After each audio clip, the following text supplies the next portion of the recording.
entre a experiência própria da Europa, da França, e os Estados Unidos, onde a questão das mídias e das manipulações mediáticas, já nessa época, eram muito mais desenvolvidas.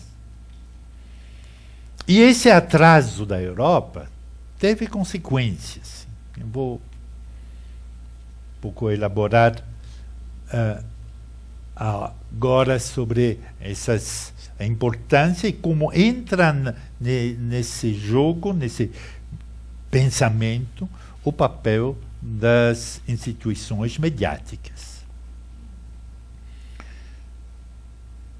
Durante os anos 50 e 60, a questão dos mídias entra pouco a pouco, mas finalmente plenamente, nas discussões, mas na época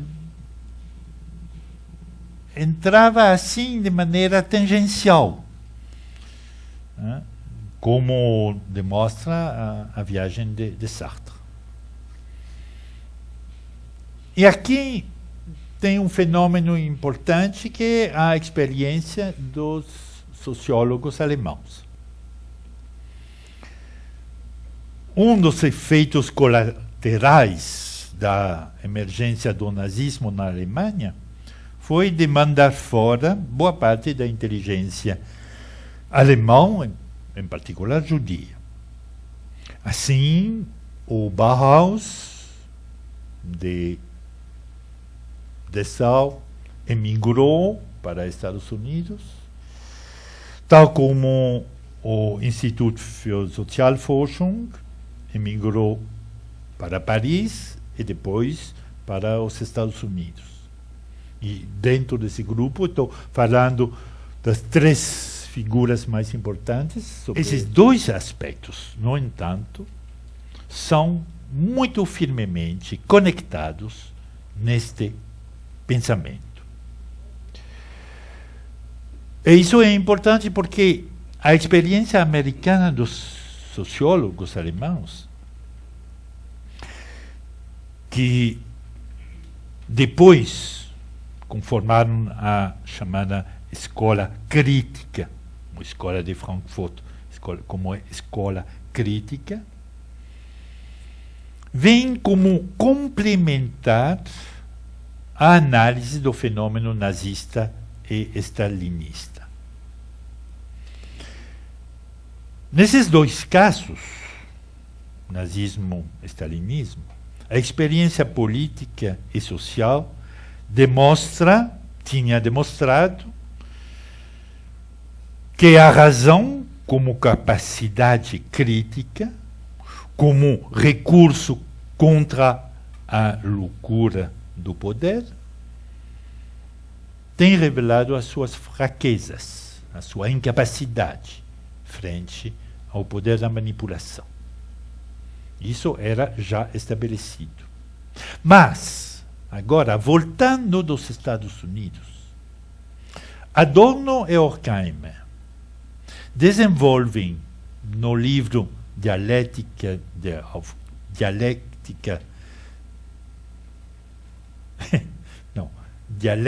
das Luzes, Dialética der Aufklärung, a tese que no sistema democrático, isso era a diferença, não se tratava mais do nazismo, do stalinismo, não, se tratava agora do sistema democrático norte-americano.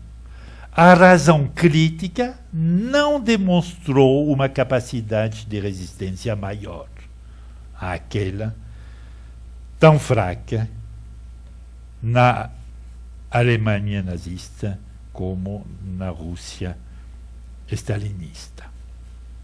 E isso foi realmente um golpe para todas as gerações do pós-guerra.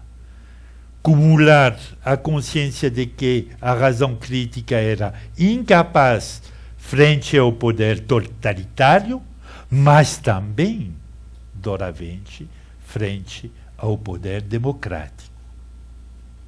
A propaganda e a publicidade manipulam como quiserem os comportamentos dos cidadãos norte-americanos, tal como os soviéticos e os alemãos sob a manipulação stalinista e nazista. Constatação terrível que leva os autores da dialética das luzes a questionar radicalmente não tanto um sistema político, mas questionar a razão humana mesma. Enquanto essa tem difundido, conforme a sua própria lógica, um processo de racionalização que vai ficar no argumento tanto do Adorno e Horkheimer, como depois eu vou comentar no livro do Marcuse, essa racionalização vai ficar como responsável da perda completa do sentido humano. A racionalização quer dizer desenvolvimento do cálculo, da geometrização, da planificação. A razão está invadindo todo o espaço da vida. E essa invasão, que tem o nome de racionalização, teve como consequência final de transformar os instrumentos de liberação, que era a razão, em instrumentos de servidão. Então, o que Adorno e Horkheimer estão demonstrando em Dialéctique der Aufklärung é realmente o tema da racionalização, que é um processo que se desenvolve desde o Renascimento, e talvez mais anteriormente, mas que tem uma tendência própria à sua própria perversão. Não, isso é um tema que existe pelo menos a partir do final do século XVIII, como uma resposta alemã ao triunfo da razão na filosofia iluminista francesa do século XVIII. A resposta dos alemãos sempre foi, a partir do final do século XVIII, de que, como um tema romântico, digamos, frente à razão, tinha a natureza.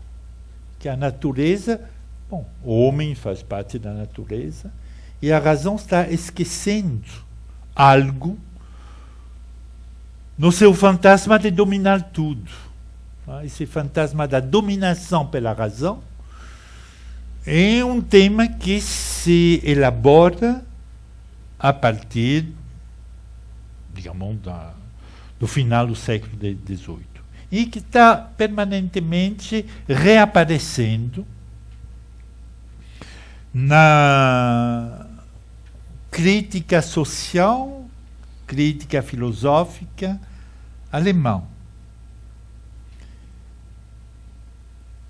Não sempre como uma crítica, muitas vezes como um processo de análise das sociedades ocidentais. Por exemplo, Max Weber está analisando o processo de racionalização no trabalho, nas instituições, processo de burocratização, tudo isso é a racionalização burocrática que faz parte do desenvolvimento do capitalismo, da economia moderna, da organização do Estado moderno, etc., etc.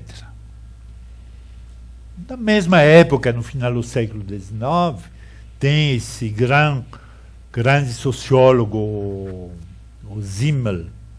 O Simmel, no seu livro sobre o dinheiro, das Geld, o dinheiro, um livro maravilhoso, onde ele mesmo, retomando, quase sem citar Marx, ele não entra na discussão com Marx, mas ele analisa como, na sociedade ocidental, o desenvolvimento da economia de troca, não de troca no sentido do valor de troca, sim, perdão, não no sentido do valor de uso, mas sim no sentido do valor de troca. E ele analisa como a economia está racionalizando tudo, os nossos comportamentos, o tempo. Daqui a 5 minutos tenho que fazer uma pequena interrupção. Bom, isso já é uma regularização do tempo, uma racionalização do tempo, é um processo que toca tudo. O Simmel analisa isso de maneira maravilhosa,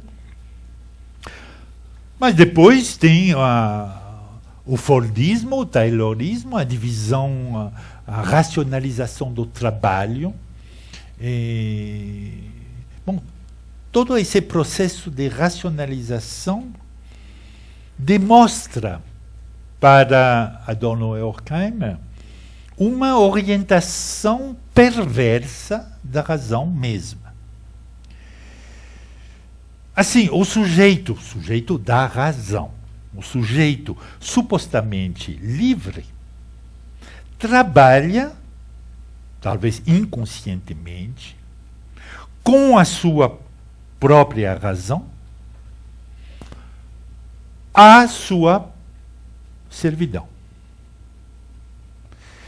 Então, tem aqui, nessa análise de Adorno e Horkheimer, tem esse tema da deriva da razão, que conecta com todo um espírito filosófico, Schopenhauer, Nietzsche, Klages, no final, na segunda parte do século XIX, na Alemanha, que está retomando esse tema de que o trabalho racional leva para algo que finalmente vai produzir um contra-efeito, sendo esse trabalho racional cada vez mais exclusivamente instrumental. A noção do instrumental aqui é importante. Como a razão, que era uma razão iluminista, uma razão iluminada,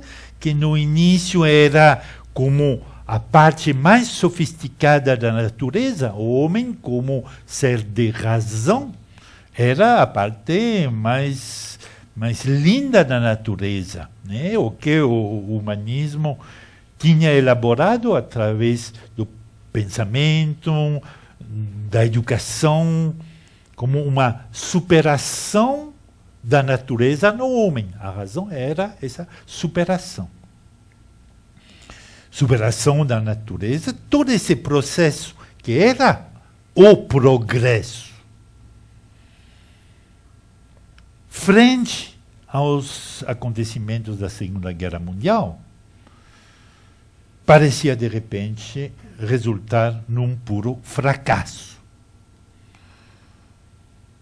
Uma cultura que era como a quintessência da natureza humana se revelou incapaz de entender e respeitar a sua própria natureza humana como tal. Isso é a lição do Holocausto. O Holocausto revela que as capacidades do entendimento da razão humana se limitam, não pode entender mais que o homem como natureza morta. Não essa natureza viva iluminada, mas é isso que a palavra razão instrumental aponta. Homem no nazismo e no comunismo, de uma certa maneira, no stalinismo, no comunismo, não valia mais que como objeto. Então, essa tendência da razão a deixar, abandonar, perder, esquecer a sua vertente iluminista para se concentrar só na vertente instrumental, essa tendência faz com que essa vertente instrumental, tendência à instrumentalização, invade todo o espaço da sua prática. Finalmente, esse processo da racionalização se transformando numa razão puramente instrumental, no transcurso da sua afirmação e dominação, esquece os próprios princípios originais.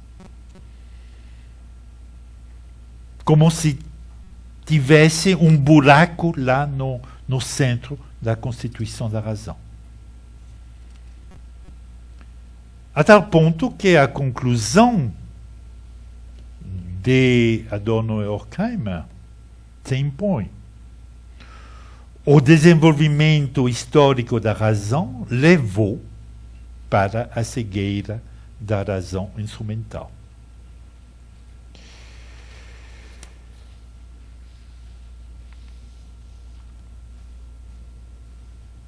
Não posso desenvolver aqui as saídas imaginadas para sair dessa contradição. Tem várias sugestões que foram propostas. Só em duas palavras para desenhar dois campos. De um lado tem, na linha de Nietzsche, Schopenhauer, Nietzsche, Klages, a ideia de que seria possível reencantar o exercício da razão. Reencantar queria dizer destruir essa natureza estritamente instrumental. É um conceito bastante romântico. Do outro lado, e totalmente oposto, tem a solução. Solução não é uma solução, mas a solução do Adorno na sua dialética negativa, onde ele afirma, totalmente oposto à solução do Klages, afirma a necessidade para a razão de superar essa contradição, né, que a razão destruindo a si mesmo através do seu exercício. Adorno pensa que tem possibilidade de superar, mas só com os seus próprios instrumentos racionais. Então, é mais razão que permitirá de recuperar a razão